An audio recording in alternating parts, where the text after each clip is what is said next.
One of the central roles of Mongrel Road is hosting the Headhunters' regular national meetings, holding regular fight nights and gym sessions. The property features a lavishly appointed ground floor gym, a pool, several garages, a luxurious kitchen, a sprawling lounge area, yo, you know they having parties in that. Spacious balcony. Shout out to the lads.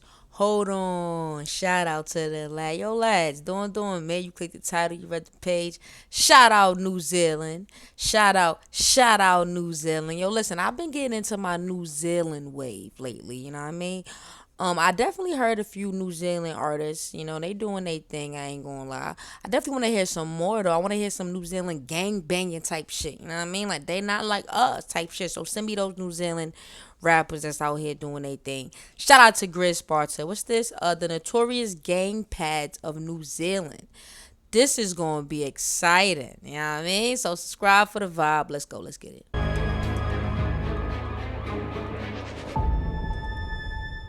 In this video, we will be talking about the New Zealand's infamous gang pads or gang clubhouses, those mysterious and often controversial headquarters that have captured the media's attention lately. These are not just mere hangouts, they are the epicenters of gang life, where plans are made, hierarchies are enforced, and a distinct subculture thrives. Yo, I never knew New Zealand was like into this type of stuff, like bikies and all of that. I don't know why I didn't, because I see, like I said, I did listen to a few rappers, but I figured that was just like on some music video type, entertainment purposes, you know? But that's good to know. You learn something new every day. These places are often fortified and secretive, sparking curiosity and fear among the general public. From the inner cities to the rural heartlands, these gang pads have become focal points of intense public debate. They often serve as a central hub for the gang's activities, meetings, and social gatherings. The first in the list is Black Power's headquarters on Jolson Road in Auckland. The Black Power Gang, the second largest gang in New Zealand, has a chapter headquarters in Mount Wellington, Auckland. It functions as that house is blue. They gang banging? Is that why it's blue, or a central hub for the gang's operations, meetings, and social events. The location is typically marked by the gang's blue and black colors and often features security measures like fences and surveillance cameras. In 2006, the multi-level gang pad was the site of a significant police raid. Authorities targeted the location due to suspected drug activity and possession of illegal firearms. And more recently, in 2023, there was a reported drive-by shooting at the pad. This incident was part of ongoing tension. I was just about to say that, like, if these gangs have specific pads, right, I'm sure their ops know where these pads are. So how do they, I mean, even with the security measures, like, how do you prevent an attack? I feel like they should just have random meetup locations at random places, because it's like, you know, when it's like putting your eggs in one basket. You know, once one basket go, now what? Now all your eggs is going away with that same basket. You get what I'm trying to say here, guys? Between rival gangs, leading to increased police presence and community concerns about safety in the area. No major injuries were reported, but it highlighted the persistent gang-related violence in Auckland. While passing the pad, you will see a bus parked outside this pad to avoid any drive-by shootings. This unusual but strategic measure is a common tactic used by gangs to protect their headquarters. By parking a large vehicle like a bus in front of the entrance, they create a physical barrier that can obstruct the line of sight and make it more difficult for attackers to carry out a drive-by shooting. Yo, that's mad smart. Put the bus there so if they come trying to spray, they gonna spray the bus. Yo, that's smart. I'ma use that tactic. I like that. You know, like when I get like really rich and famous and everybody trying to like rob me and like take me for my money and all that good stuff. Well, no, all that bad stuff. Yeah, I'm gonna put a bus in front of my locations. Gangsta. This not only provides a layer of protection for those inside the pad but also serves as a deterrent, signaling to potential aggressors that the location is fortified and prepared for any threats. This glimpse into the defensive strategies employed by gangs offers a stark reminder of the dangers and tensions that exist in these environments. The second infamous gang pad is the Mongrel Road headquarters of the Headhunters MC in Ellerslie, Auckland. For nearly 10 years, law enforcement has been closely monitoring and targeting the primary location, or base, of the Headhunters East chapter. This Headhunters base is a highly secure and central hub for the club's that shit look gangsta. They got a pool in that bitch. Activities, with members stationed there around the clock. The property is also equipped with multiple CCTV cameras that are monitored 24/7. For over 6 years, police have been striving to seize this pad. It represents the jewel in the crown of Operation Coin, their mission to confiscate 5 properties, including Marua Road, which they allege are controlled by the club's purported president, Wayne Doyle. Auckland Council records show the clubhouse now has a CV of $4.1 million. One of the central roles of Marua Road is hosting the Headhunters' regular national meetings, holding regular fight nights and gym sessions. The property features a lavishly appointed ground floor gym, a pool, several garages, a luxurious kitchen, a sprawling lounge area, Yo, you know they having parties in that. a spacious balcony.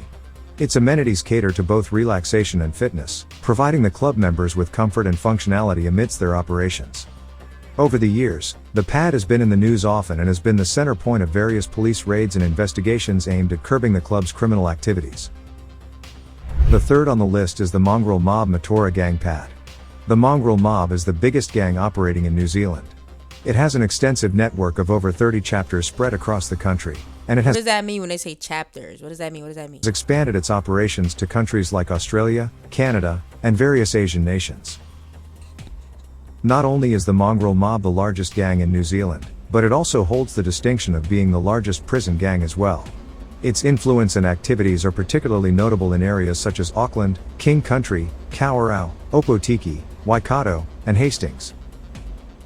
The gang pad is the headquarters of the Mongrel Mob Aotearoa chapter and showcases the infamous Mongrel Mob car, Fort on the Pole.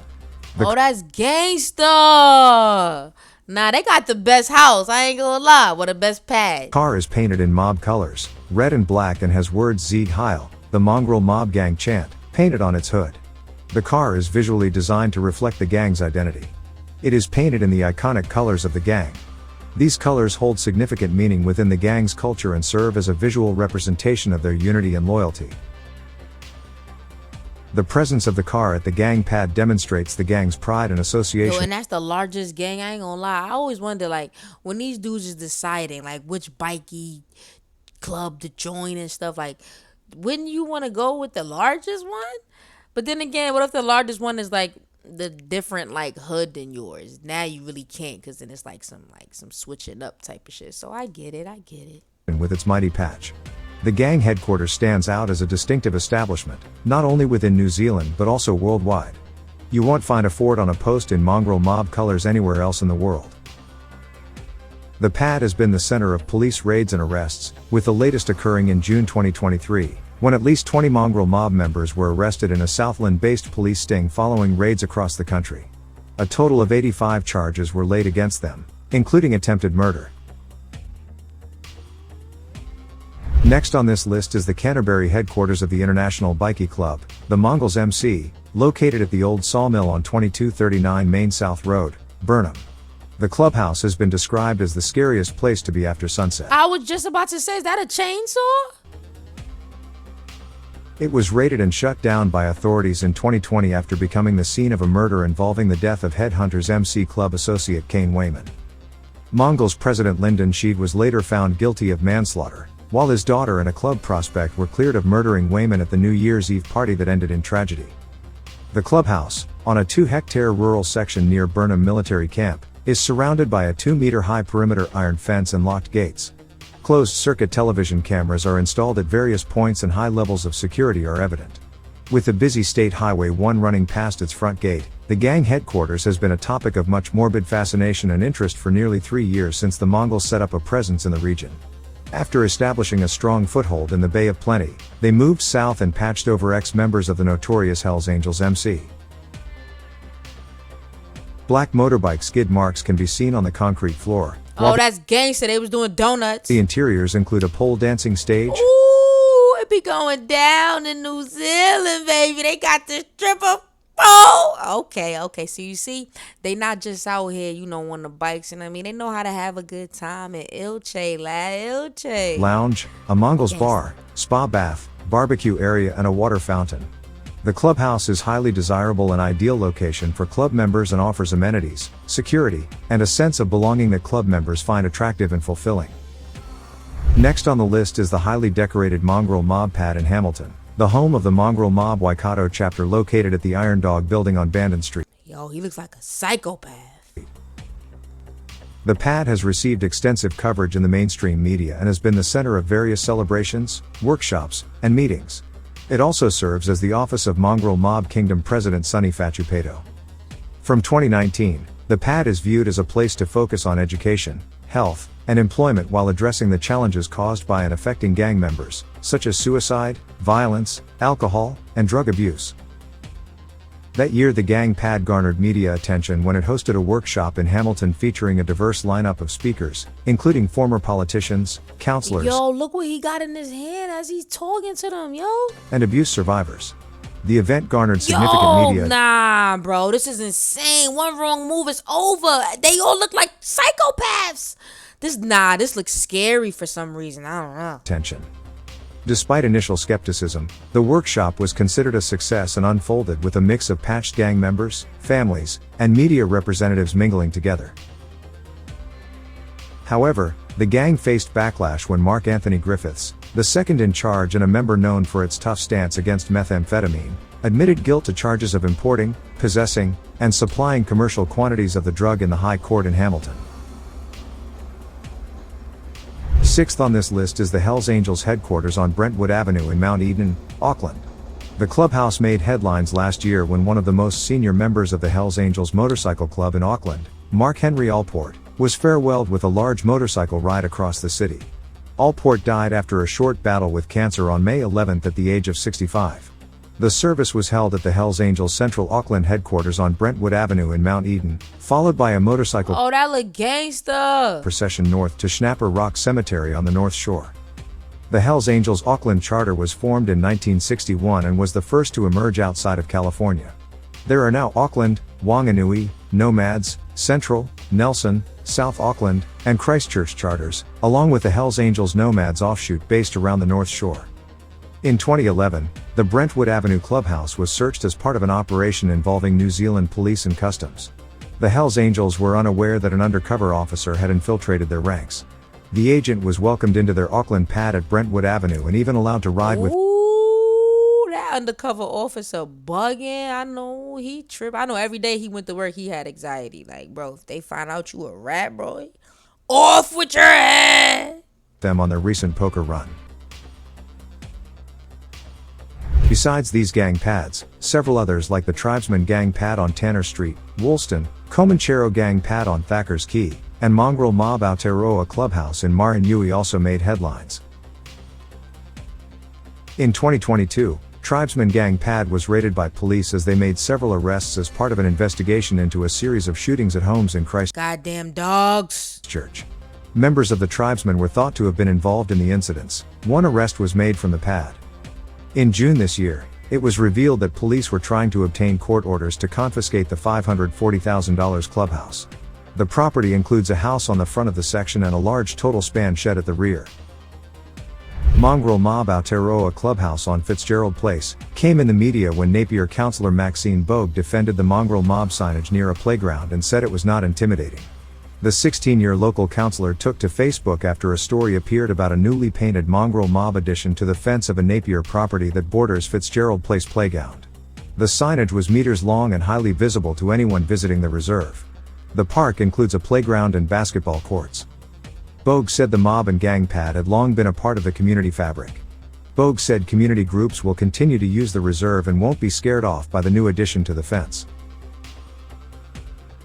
In June 2023, in a stunning display of power, the Comancheros seized control of Christchurch's underworld, claiming the old Rebels MC clubhouse as their own. Just weeks after absorbing the entire local chapter of their once bitter rivals, the Comancheros established a new gang fortress that sent shockwaves through the criminal underworld.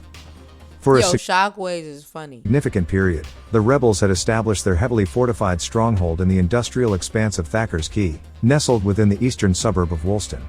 On the front walls of the clubhouse, the distinctive Rebels MC Christchurch sign proudly displayed the club's insignia, featuring the Confederate flag, the Rebel skull, and the notorious 1% symbol. However, within the few days, the look of the club completely changed. The once boldly displayed Rebels signage was taken down and replaced with the bright yellow Comanchero signage, displaying its infamous falcon insignia. This act marked a significant shift, leaving an absence that hinted at a change in power dynamics within the Christchurch territory. The news made headlines on television and print media. Last in the list is the long-standing headquarters of the Devil's Henchman Motorcycle Club in Timaru, which was reportedly taken That should look nice and calm. over by the Rebels South Island chapter, raising concerns about potential gang-related violence. The rapid transformation of the club's headquarters, located at 90 Meadows Road in Washdyke, alarmed authorities and the local community.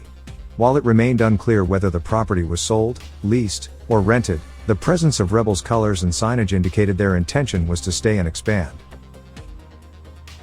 Previously a central hub for the Devil's Henchmen, the headquarters featured amenities such as meeting rooms, recreational areas, and a mechanics workshop. However, putting an end to the conflict, the property was bought and demolished by the local council.